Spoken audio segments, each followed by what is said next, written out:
bienvenue dans notre émission La Kabbale, Science de la vie. Nous avons réuni aujourd'hui Aline. Bonjour Victor. Bernadette. Bonjour les amis. Et Mel. Bonjour. Pour parler d'un thème d'actualité qui est l'épidémie du Covid-19. Ce virus, il s'est propagé très rapidement dans le monde entier et a réussi à ralentir tout notre système, qui est aujourd'hui global, intégral. On est tous interdépendants de par notre économie. Et quand elle s'écroule, c'est notre société entière qui s'écroule avec elle.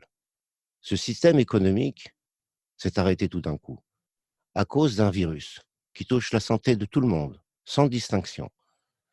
Et on se sent d'un coup impuissant face à cette nature qui n'arrête pas de nous envoyer des catastrophes. Et on avance comme ça, de catastrophe en catastrophe. Les enfants ne comprennent pas d'où ça vient.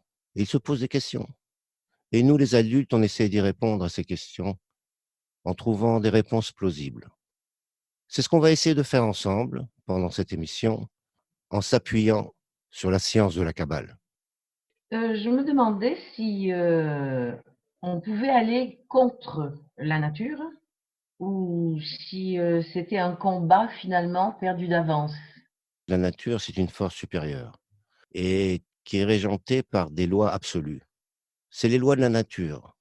Ces lois-là de la nature, qui sont des lois absolues, on ne peut pas aller contre ces lois puisqu'elles sont absolues. Elles obéissent à un programme. Ce programme-là, il se déroule au fil du temps. Et ce programme-là, on l'appelle l'évolution. On voit que les choses changent de jour en jour. La Kabbale nous dit que cette nature-là, elle comprend plusieurs degrés. Le degré minéral, le degré végétal, animal, parlant, et le degré humain. Le degré humain, c'est un prochain degré qu'on n'a pas encore atteint. Minéral, végétal, animal, c'est ce qui représente la nature pour nous. Nous faisons partie de cette nature, mais on est détaché, on est dénaturé. On n'a plus d'instinct comme les animaux. On est une espèce particulière. Ces degrés minéral, végétal, animal vivent en harmonie, dans un équilibre parfait. On appelle cet équilibre l'écosystème.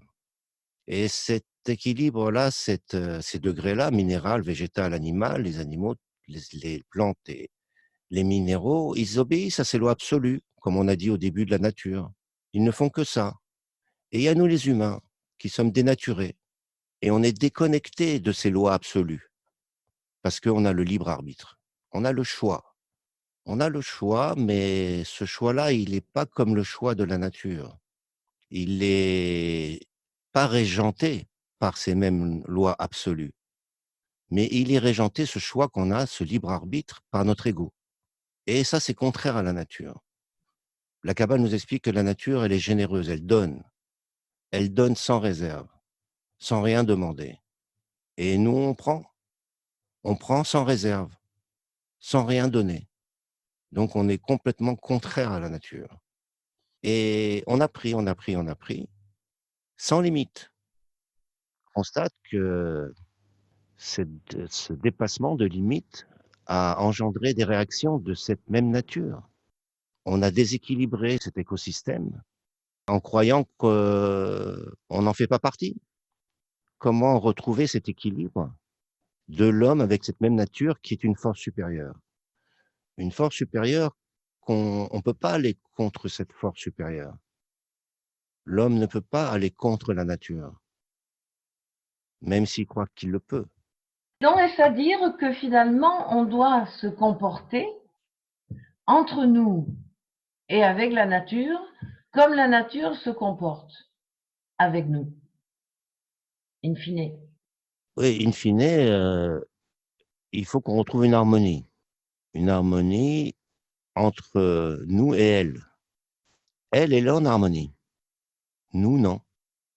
Donc c'est nous les humains il faut qu'on nous trouvions cette harmonie, cette perfection, mais avec cette caractéristique, comme on l'a dit, ce choix, ce libre arbitre, ce choix, on a le choix. On peut faire ce qu'on veut, on est libre. On est libre de choisir. Et ce choix-là, il est régenté par l'ego. Il est régenté par ce que je peux prendre et pas donner. C'est intéressant ce que tu dis, parce que là, si je comprends bien, tu expliques que l'homme, il se pense extérieur à la nature et que son libre choix, finalement, c'est de choisir s'il fait partie de ce tout, de cette nature, ou s'il en est extérieur. Ça serait ça un peu le libre choix, de reconnaître qu'on est intégré ou pas dans la nature, dans quelque chose de plus grand que soi. On ne reconnaît pas qu'on fait partie de la nature, on reconnaît que la nature est soumise à nous, qu'on est supérieur à elle. On ne reconnaît pas qu'on est dénaturé. C'est le premier mot de la Bible. Bereshit, ba, ça veut dire arraché en dehors de la nature.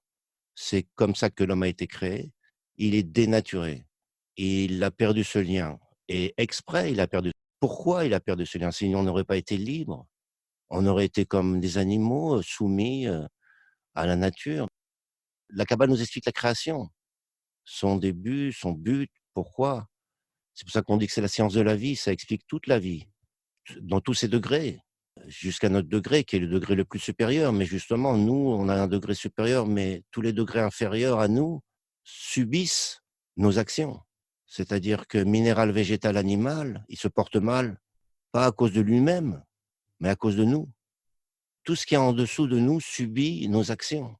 Et là, on se rend compte avec ce virus que on a une réaction à nos actions qu'on croyait, on croyait que ça s'arrêterait jamais. On pourrait continuer comme ça jusqu'au bout et on voit que ça s'arrête. Donc il y a un questionnement, qu'est-ce qui se passe?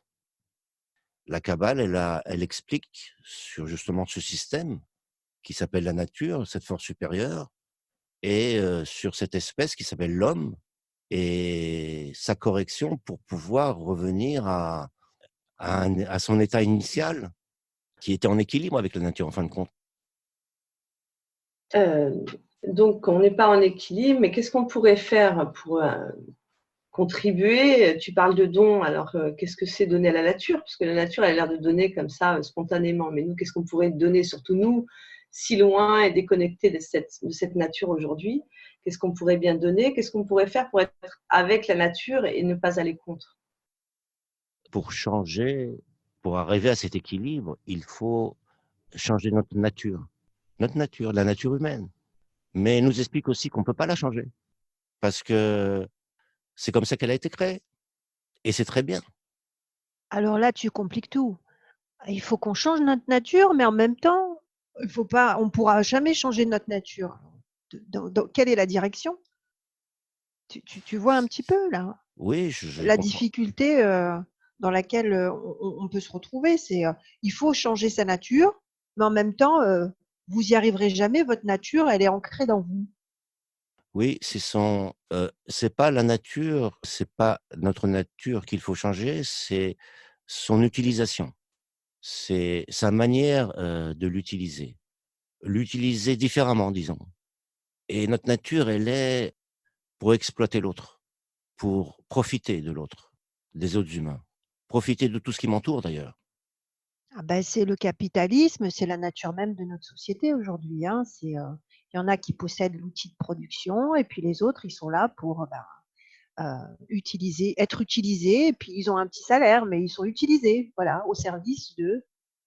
C'est le fondement un peu de notre société, ça, Oui, c'est bien, aujourd'hui. mais c'est bien, c'est bien, c'est pas mal, c'est pas mal. C'est grâce à ça qu'on a inventé, toute la science, tout ce qu'on a, la médecine, on a fait des belles choses, on n'a pas fait que des mauvaises choses. Mais, le problème, c'est avec la nature. La question qu'on doit se poser, c'est combien on a fait? On a trop fait, on a trop pris, c'est trop et je pense qu'on va revenir, après ce virus-là, à des questionnements, c'est trop. Qu'est-ce qu'on a trop fait? Qu'est-ce qu'on a mal fait? Qu'est-ce qui s'est passé? En fait, c'est prendre à la nature, mais comment? Tout à fait, exactement. Voilà, je prends plus sans réfléchir, je réfléchis avant de prendre. Est-ce que c'est raisonnable? C'est-à-dire qu'il faudra un comportement raisonné, plus raisonné et non pas un comportement, je prends, sans limite et même à la rigueur, puisque je sais que c'est la nature qui est généreuse et qui me donne, est-ce que je pourrais pas lui donner un petit truc pour qu'elle soit en bonne santé et qu'elle soit contente, elle, aussi? Ben oui, Ça alors qu'est-ce serait qu'on ça pourrait lui serait donner, et Victor? moi? Qu'est-ce que nous, pas toi, ça. Ah, Nous tous. qu'est-ce qu'on Moi, pourrait j'aimerais donner? bien qu'on m'explique c'est quoi cette nature, parce que depuis le début, on parle de la nature, elle est grande, il faut pas lui prendre, il faut lui donner. Mais c'est quoi cette nature? C'est la végétation? C'est ça, la nature? C'est Non, l'écologie? C'est quoi la nature au juste? la nature, c'est des forces qui sont régentées par des lois absolues. Dans notre monde, ça s'appelle la physique. La physique, sa définition, c'est l'explication des lois de la nature. Nous, les êtres humains, on a développé la science, la physique, avec différents aspects, différentes branches, mais on explique la nature. L'être humain, il a expliqué la nature. Les kabbalistes aussi. La Kabbale, ce n'est ni plus ni moins qu'une science, comme on l'a dit au début, c'est la science de la vie, de la nature. Les kabbalistes sont des scientifiques, des observateurs. La nature, c'est des gens qui observent des choses, des phénomènes. C'est grâce à ces lois de la nature qu'on a fait tout ce qui existe, l'ordinateur, qu'on est là connecté sur Internet. C'est tout le système complet, les forces qu'on peut Fort. mesurer, celles qu'on ne Celles connaît qu'on pas peut encore. mesurer, celles qu'on ne peut pas mesurer, celles qu'on appréhende. Par exemple, il y a que par des calculs mathématiques, on sait qu'il y a des choses qui existent. Récemment, on a découvert le boson de Higgs. C'est une particule élémentaire qu'on avait trouvée par calcul, mais on ne le voyait pas. Ils voulaient le voir. Alors, ils ont créé le CERN, un accélérateur de particules énorme, juste pour voir ça, pour le voir, pour le prouver, pour voir que c'est vrai. Et alors, en allant peut-être un petit peu loin, est-ce qu'on pourrait se dire que la nature, ben, c'est Dieu? Enfin, ce qu'on appelle Dieu. Alors Dieu, il faut faire attention parce que Dieu, moi, ça me fait peur. Parce que Dieu, quand on dit Dieu à n'importe qui aujourd'hui, tout de suite, ça a une connotation religieuse. Dieu, ça appartient à la religion. La religion, c'est des gens qui ont compris aussi qu'il y avait une force supérieure. Ils l'ont appelé Dieu. C'est ça la religion. Mais la Kabbale, ce n'est pas la religion. La Kabbale, elle ne différencie pas quelqu'un avec quelqu'un d'autre, un humain avec un autre humain. La Kabbale, elle parle pas de certains humains. La Kabbale, elle parle de tous les humains. Elle parle de l'humanité. Alors on peut dire aussi, oui, mais Abraham, tout ça, la religion, c'est après Abraham. La Kabbale, c'est avant la religion. La Kabbale, elle commence avec Abraham, qui était à Babylone, en Mésopotamie, il y a 5000 ans, et qui avait aucune religion. Au contraire, il idolâtrait des idoles. Son père construisait des statues. Et il a compris aussi, comme tous les physiciens et comme les kabbalistes, que, comme n'importe quel être humain qui lève les yeux au ciel et revoit les étoiles et les planètes, qu'il y a quelque chose qui se passe, qui est supérieur. Et il a compris qu'il y avait des forces et que toute cette force-là provenait que d'une seule force. Tout vient d'une seule force. Cette force-là, on peut l'appeler Dieu, mais cette force-là, la Kabbale nous dit qu'elle n'a pas de nom. On ne peut pas donner un nom à une force, même si la gravité, on l'appelle la gravité. Parce qu'il faut bien donner un nom aux choses.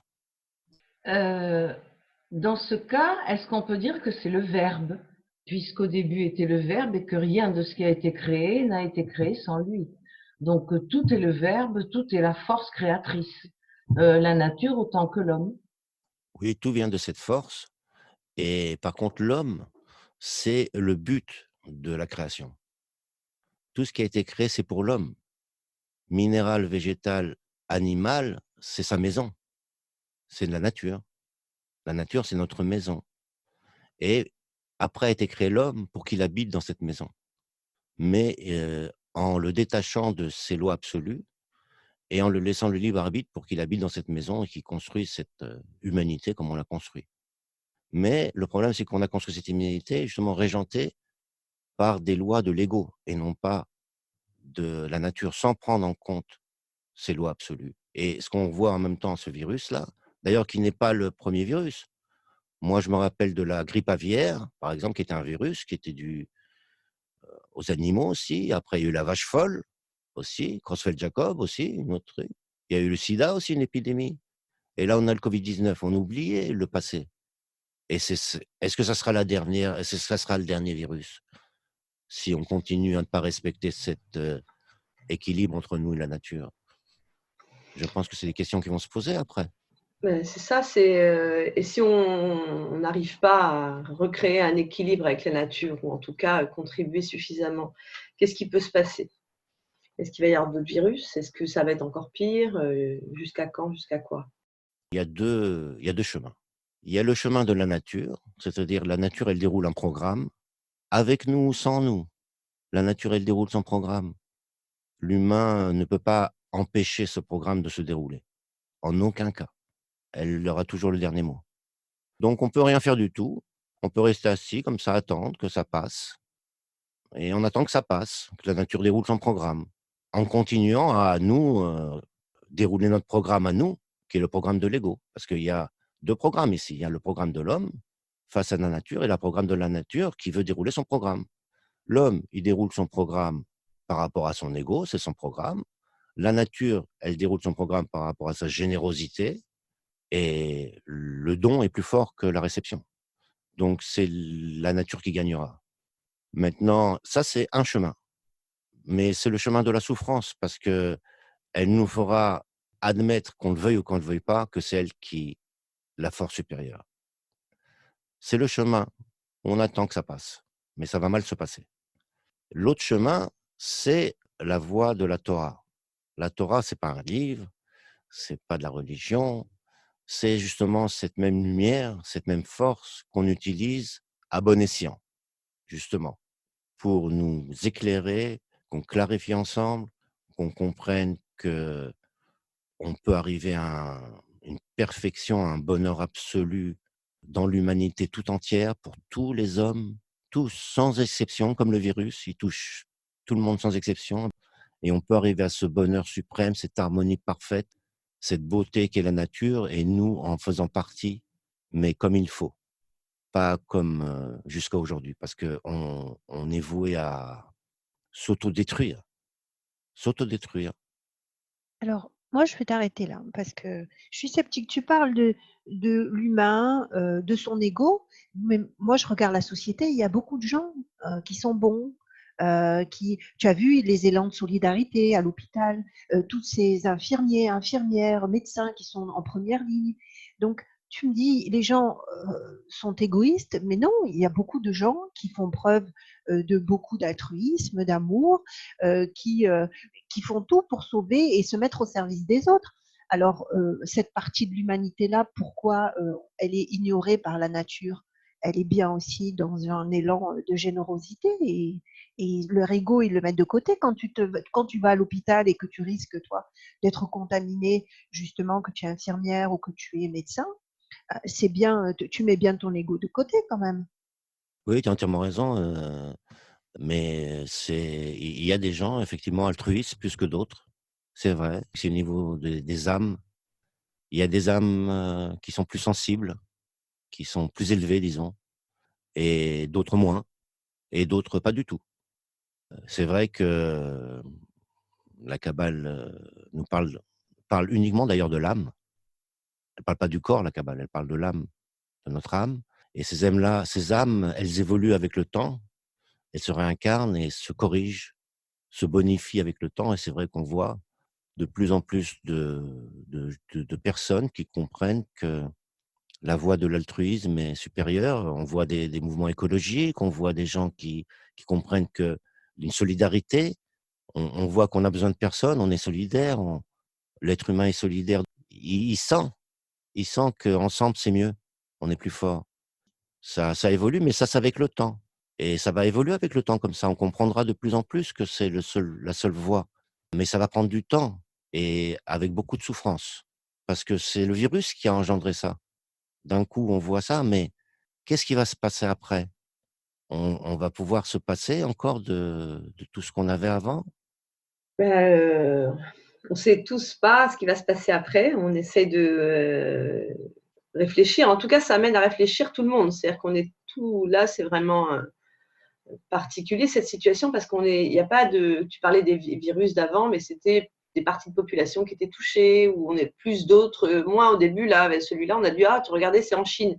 Et il se trouve que d'un seul coup, c'est pas que la Chine, hein, c'est toute la planète qui est touchée avec ce virus. Et on se demande comment faire, comment contribuer effectivement pour que les choses aillent mieux après, pour qu'on ne se retrouve pas dans la même situation.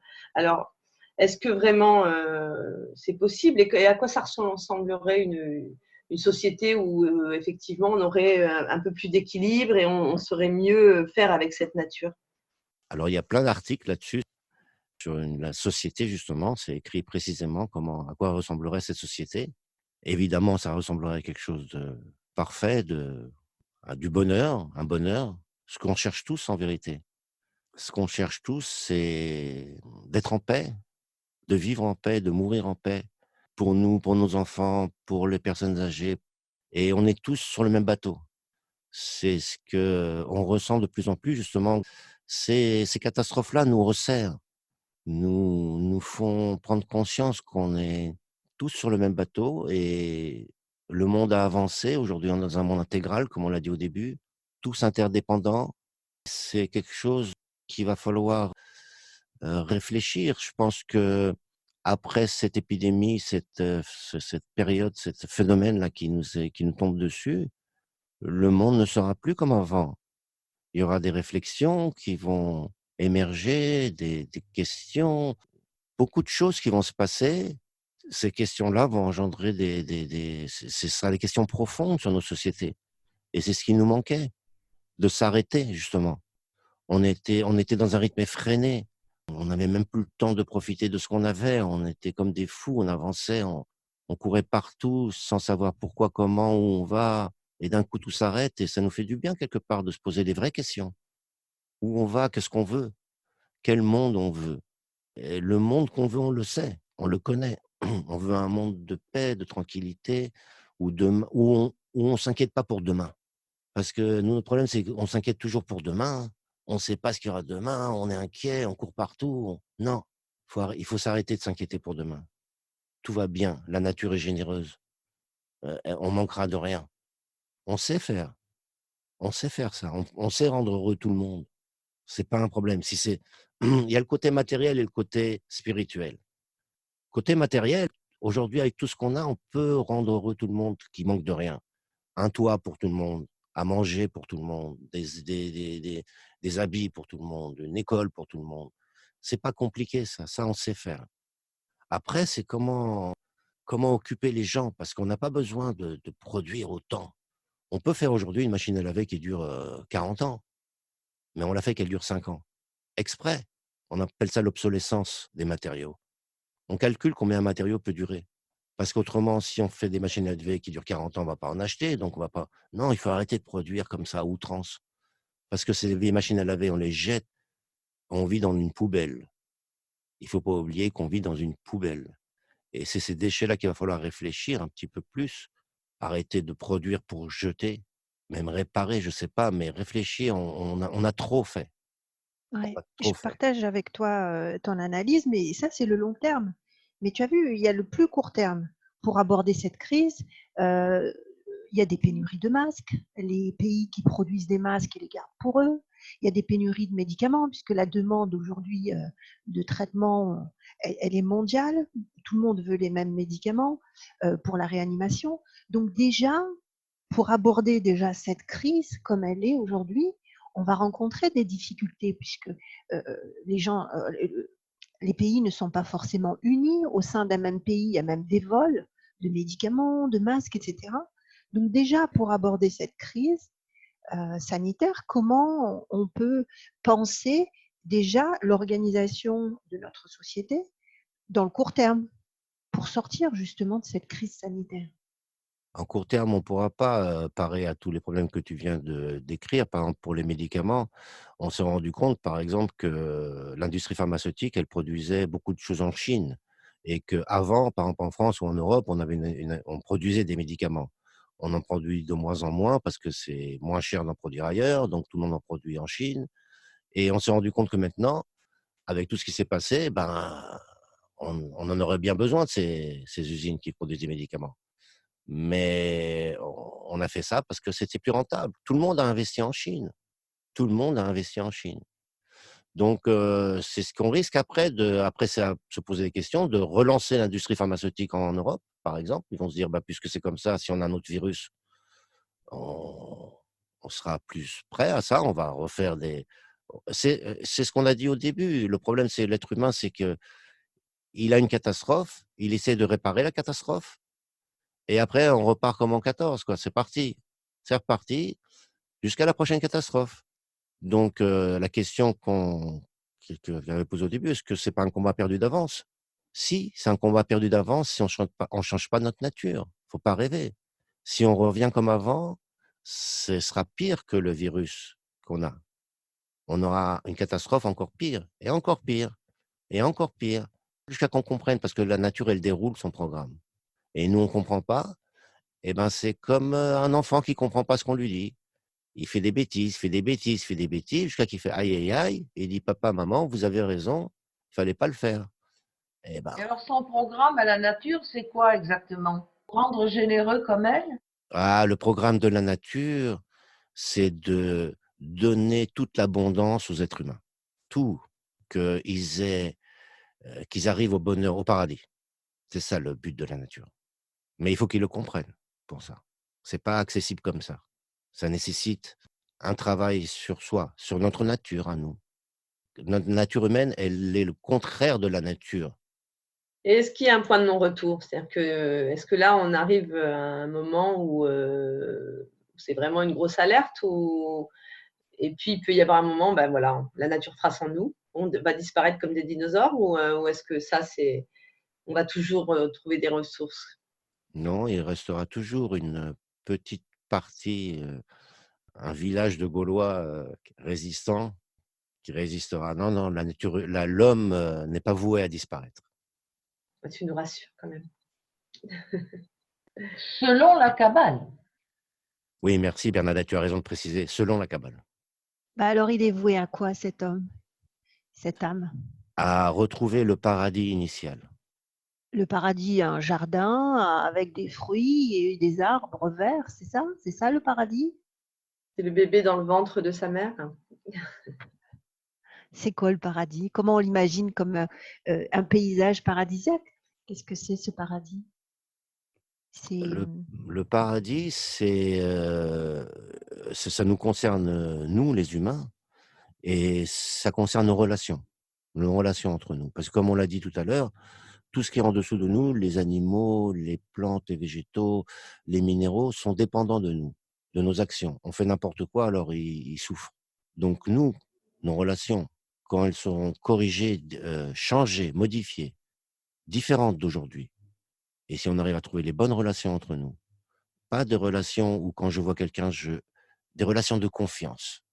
Dans un couple, par exemple, la base, c'est la confiance. Entre nous, on n'a pas confiance l'un à l'autre.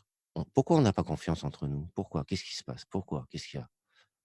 Parce que je sais que on veut chacun manger l'autre. On veut profiter de l'autre. Il faut ça arrêter ça. Personne ne profite plus de personne. Tout le monde pense à l'autre, comme si c'était son fils, comme si c'était son enfant. On se sent concernés les uns les autres. On change complètement.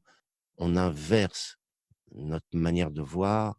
Et dans l'éducation, on est dans une société de concurrence, de, de concurrence, de domination. Il faut être le plus fort, il faut écraser l'autre.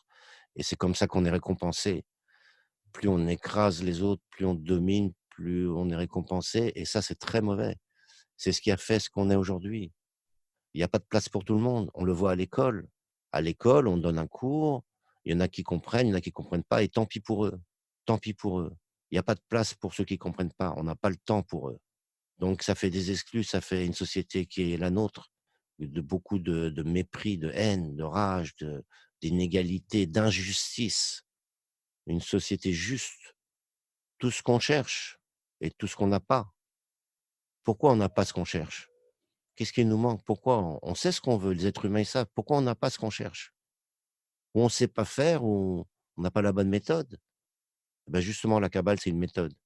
Une méthode pour arriver à ce que cherchent tous les humains, le bonheur, la paix, la justice, toutes ces valeurs nobles qui ont perdu de leur noblesse. Et c'est ça qu'on veut retrouver entre nous, la paix.